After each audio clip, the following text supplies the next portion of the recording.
Season 2 of Star Trek The Next Generation was really a mixed bag for fandom, but one thing most can agree on was how the episode Q Who was a welcome addition to the Star Trek universe.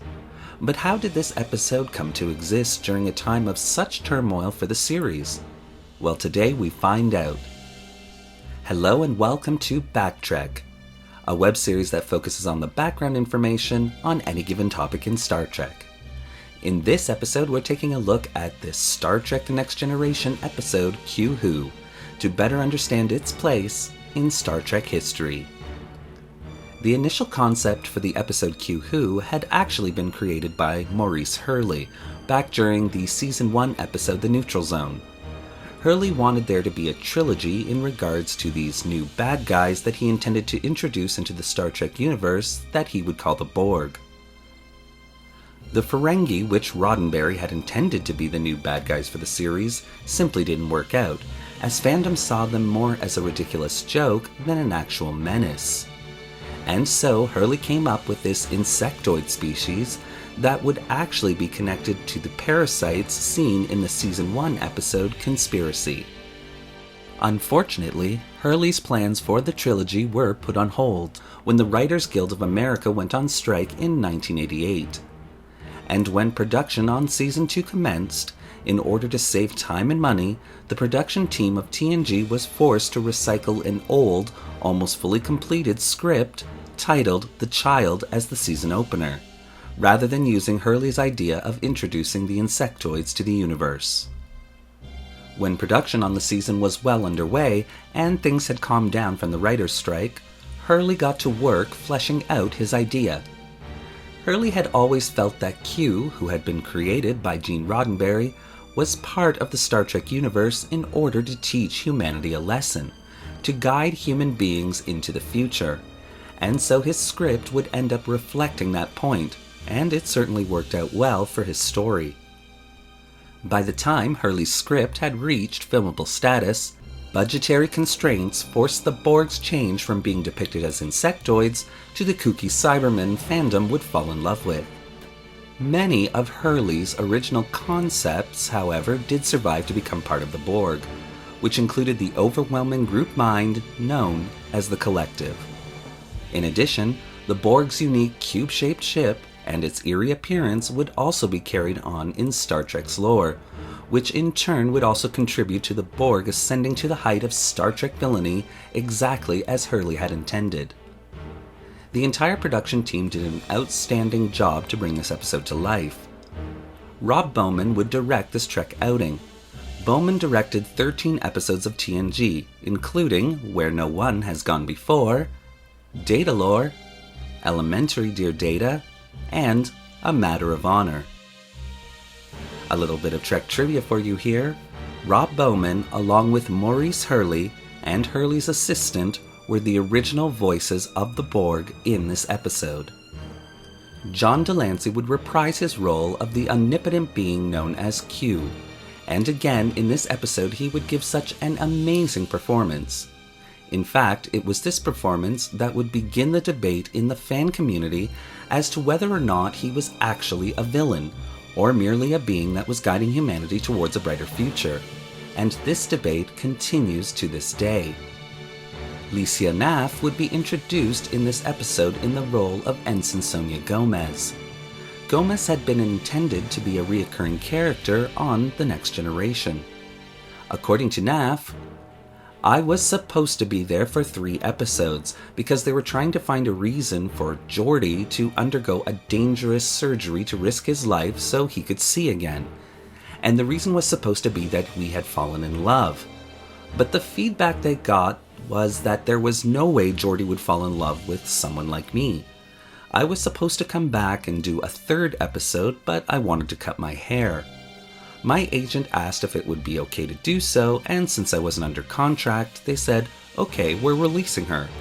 So I cut it all shaggy, but above the shoulder. I get a call the next week saying, we want to redo a hallway scene. And I go back, and they lose their minds over my haircut. They were so angry, everyone was grumbling at me, and made me feel really awful. But LeVar Burton was so sweet, he was so supportive and encouraging, and the scene did end up coming out better. But you can definitely see my hair extensions. Another interesting plot thread would be added to this episode, and then never really explored again. That, of course, being the nature of the relationship between Q and Guinan, but more specifically, the strange hand gestures that Guinan makes towards Q. The hand gesture seems to suggest that Guinan herself might have some Q-type powers, or at least a power to fend off the omnipotent rascal. Whatever the case though, this thread would be overlooked in all future episodes, and as a result, fandom at large would be left with another huge mystery to debate for all eternity. Because this was the introduction of the Borg, their entire historical background hadn't really been fleshed out. As a result, many subsequent episodes and movies would take a stab at it, oftentimes contradicting or outright retconning what had come before. One of the more interesting problems with the Borg, however, is again in regards to Guinan. We know from this episode and future ones that the Borg assimilated Guinan's race, and thanks to Star Trek Generations, we know that Starfleet in 2293 assisted in evacuating the survivors of this assimilation. But if this was the case, why doesn't Starfleet know about the Borg?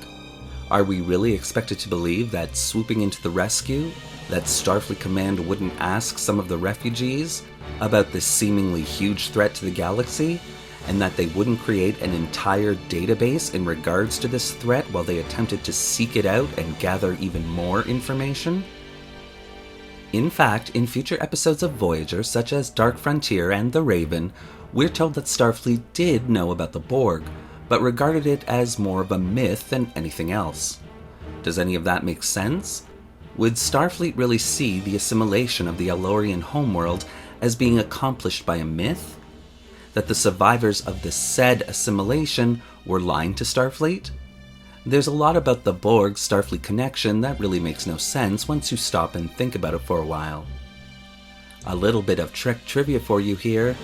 In the final draft of the script for Q Who, the scene in the observation lounge where Riker confronts Q about how he exposed the Enterprise to the Borg was originally to have played out very differently.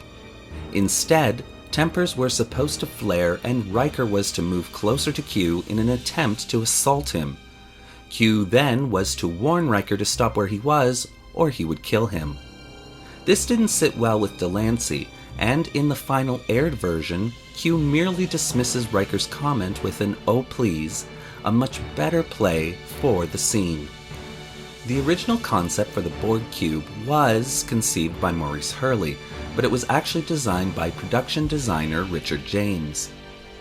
Kim Bailey of Starlight Effects was contracted by the producer Peter Lorriston to build the physical model for the cube in this episode. The model itself was essentially scratch-built, layer by layer, from custom shapes created by union model makers to make up the inner surfaces, then was covered with an acid-etched brass to create the intricate surface details. Each layer was applied as a separate element and built by a crew of 12 model makers working for Starlight Effects. As a result of this layered effect, the model itself would end up weighing an astounding 60 pounds. 5 of the 6 sides of the cube were fully completed, with the 6th side being left open to allow for easy access to the internal lighting systems, to allow the model filming team to be able to adjust the lighting within the cube for whatever specific shot they needed to make. And another interesting little bit of Trek trivia for you here is that the model, virtually unchanged from its days in Q Who, is still owned by CBS and Paramount. Unlike most of the other physical models, the Borg Cube was never auctioned off to fans of Star Trek, and continues to be included in various tours by the studio to this day. For the scene that showed the self-regenerating capabilities of the cube, an enlarged section of the cube was built, which included wax and foam parts. Then, out of frame, a high-temperature heat gun was applied to this model section, which made the wax elements melt and the foam parts curl inwards as it melted. The footage was then shot, played in reverse, and inserted into the episode. the Borg would eventually become a shadow of their former selves, being turned into more of a villain of the week in Star Trek Voyager, the importance of Q Who can never be ignored or diminished. Thanks to Maurice Hurley, the Borg would become one of the best villains ever created for Star Trek, and this episode would lead directly to the events of the Best of Both Worlds Part 1 and 2, which would themselves change Star Trek forever. Rewatching this episode multiple times for this backtrack video, I'm still amazed by how captivated I am by Q Who. It has all the elements of a great story and still holds up so well in today's time. And I think that fact alone has earned Q Who its place in Star Trek history. Next time on Star Trek The Next Generation, the evil Q returns. What do you want, Q? My purpose is to join you. No. And Picard faces Q's wrath when the Enterprise is hurled into a living nightmare. We have an intruder. Now the crew is helpless against an invincible race of alien killing machines. You can't outrun them. You can't destroy them. On Star Trek The Next Generation.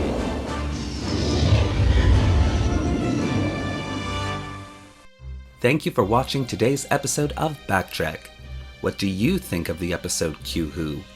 Do you wish they had stayed with the insectoid species rather than the cyborg enemy we eventually got? Well, leave your comments in the section below. And don't forget to like the video and subscribe to the channel, hitting that little bell icon so you won't miss a single video we release. Want to help the channel regenerate its outer hull? Then consider becoming a channel patron. The link to our Patreon account is in the description below. Thanks again for watching, and remember, resistance is futile. After the previous episode's nonsense, it's somehow fitting to end this video with a look at my favorite episode of Season 2, Q Who. This episode would flesh out a race and a storyline that would have lasting repercussions for Star Trek that are still felt and debated to this day. When Q is requesting to join the Enterprise crew, Picard says that the agreement with Q was that he was to stay off the Enterprise. We agreed you would never trouble my ship again. I always keep my arrangements, sir. Actually, this isn't true at all. The exact agreement was for Q to stay out of humanity's path forever. Shall we wager on that, Captain? Your Starship Command against Your keeping out of humanity's path forever. Of course, if he had abided by this agreement, then we would have never had this episode. The Season 1 episode, The Neutral Zone, is a setup for this episode, with dialogue inferring that the Borg were responsible for the missing Federation and Romulan stations along the Neutral Zone. There is a series of roads on this planet which indicates a highly industrialized civilization. But where there should be cities, there are only great rips in the surface. It is identical to what happened to the outposts along the Neutral Zone. Then, in the Best of Both Worlds Part 1, Admiral Hansen states that they believed the Borg were still a long way off based on the Q Who encounter at System J25 listed in this episode. Does this seem right? After all, the Neutral Zone has to be fairly close to Earth itself, as evidenced in other series since the Romulans were introduced. So if the Borg were at the Neutral Zone in Season 1, how does Starfleet believe they're still so far away? And Guinan's comment at the end of the episode, though chilling, is also meaningless. Since they're aware of your existence.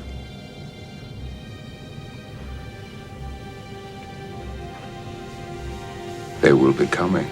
If the Borg scooped up the Federation outposts along the Neutral Zone, then clearly they were already aware of the Federation during TNG's Season 1. These points are actually just a symptom of a bigger problem when it comes to the Borg in Star Trek, as time and time again throughout Voyager and even Enterprise, the Borg's first contact with humanity would be written and rewritten, making for confusing canon debates in Star Trek fandom. After Q snaps his fingers and flings the Enterprise 7,000 light-years away, Picard orders full stop, and Wesley complies, stating full stop.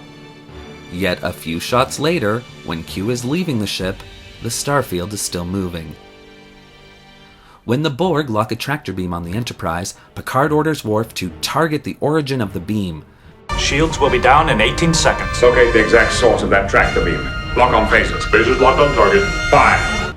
I guess Worf is still getting used to being the tactical officer, as his first shot doesn't even come close to the tractor emitter.